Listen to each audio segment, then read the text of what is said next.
Welcome to TLP Episode 1 Part 2. If you didn't see Part 1, check it out first.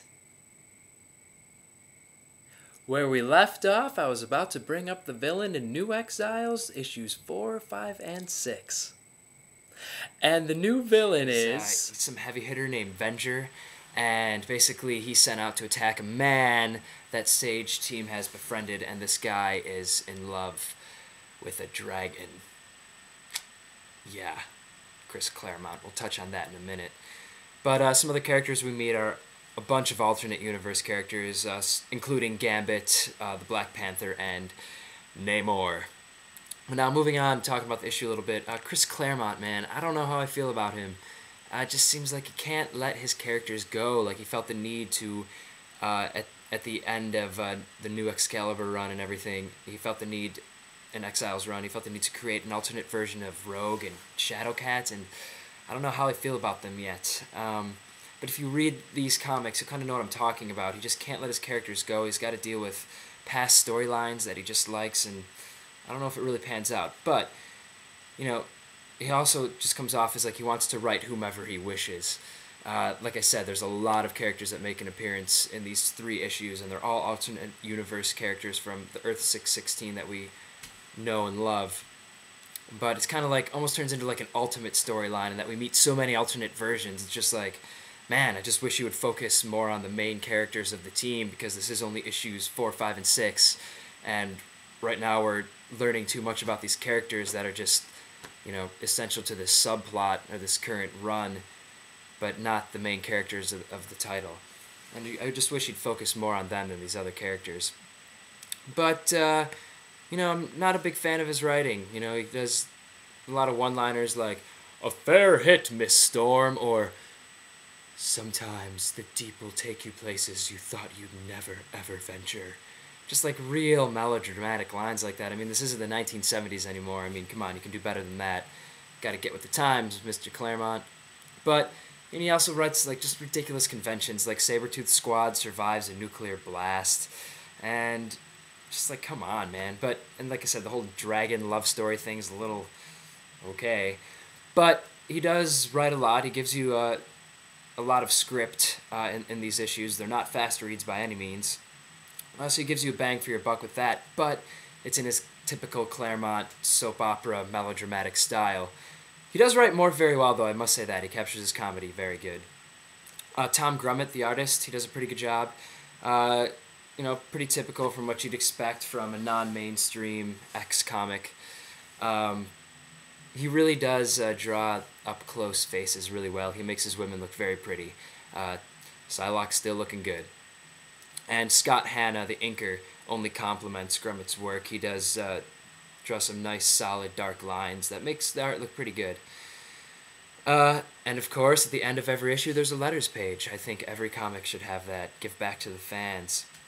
The final word on these 3 issues, I just think it's a very intricate plot line for, you know, for the first 6 issues. I mean, Claremont really goes into some detail.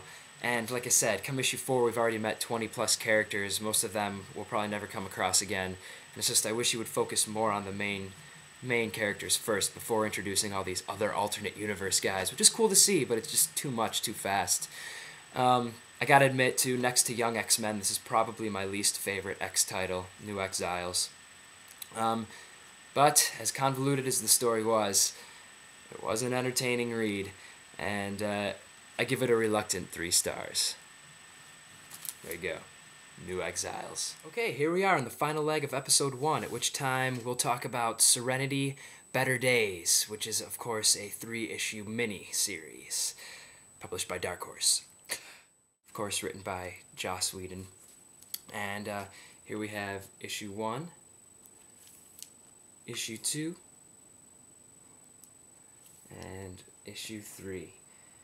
Now, of course, this series deals with the characters from the TV show Firefly and the movie Serenity. And basically, you know, it's about pirates, smuggler pirates in a futuristic world where there's a strict government, and of course, the people who choose to ignore the rules of that strict government and live by their own code. And that's, of course, where we find our main cast of characters. Every character that's in the TV show and in the movie makes an appearance in this series. Of course, these characters include Zoe, Wash, Jane, Simon, Kaylee, River, Shepard, Inara, and of course, the role that I think made Nathan Fillion freaking famous is Captain Malcolm Reynolds. Of course, I think Fillion's portrayal of Captain Malcolm Reynolds is his best work after Saving Private Ryan. Yeah, he's in it. Watch it.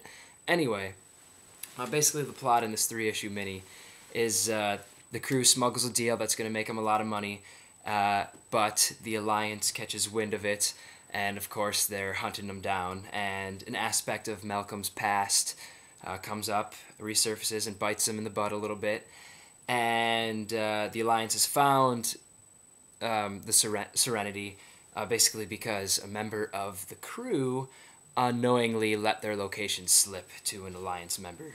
And of course, the 3 issues we follow them along in their adventure. Whedon, of course, gets the action started right away. It is a 3-issue mini, so there's really not time to pace a slow story. And right away, we're thrown right into the mix. It's exciting. It's awesome. And his writing is, well, it's Joss Whedon. It's what you would expect. It's witty. It's clever. And of course, it's serious when it needs to be. The story is a little more mature than your typical comic. I mean, it's not like a Vertigo series, nudity every 3 pages and an F word thrown in there. But it's also not Archie Comics either, as, one of the characters is a prostitute, no matter how high class she is. But it's a little more mature than your typical comic. Brett Matthews, the artist, he does a great job. He definitely captures the look of all the characters in that they definitely represent the actors that played them in the series and in the movie. And he also does a great job with expressions, and his full-page spreads definitely look pretty beautiful. And, just about the series in general, every character, they really get their moment to shine.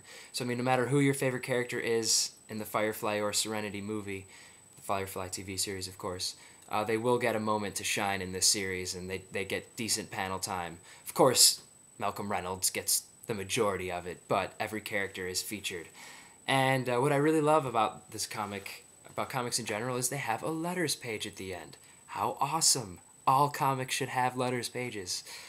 But the final word, while the series is a great mini, I gotta give it only 3 stars, and that's because the subject matter isn't universal, and that if you're not a Firefly fan or you're not a Serenity fan, I don't know if this is necessarily going to be your thing. It does stand on its own as an entertaining read. It's only 3 issues, and if you just want something to read, something different, definitely pick it up. But it isn't universal, just in that if you do have knowledge of the TV series or the movie or previous comics that have come out, you're going to enjoy it a lot more, and you're going to get a lot more out of it, because Whedon does write it, expecting you to know the background. He doesn't give you a lot of expo.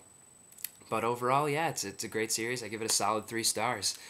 So, I guess that concludes episode 1. I hope it wasn't too long. I'm going to work on brevity for future episodes, but this is the first one. I wanted to get it out. I wanted to get it up and running, and I hope you enjoyed it. And come back, please. All right, thanks. This is your friend Andy, signing off.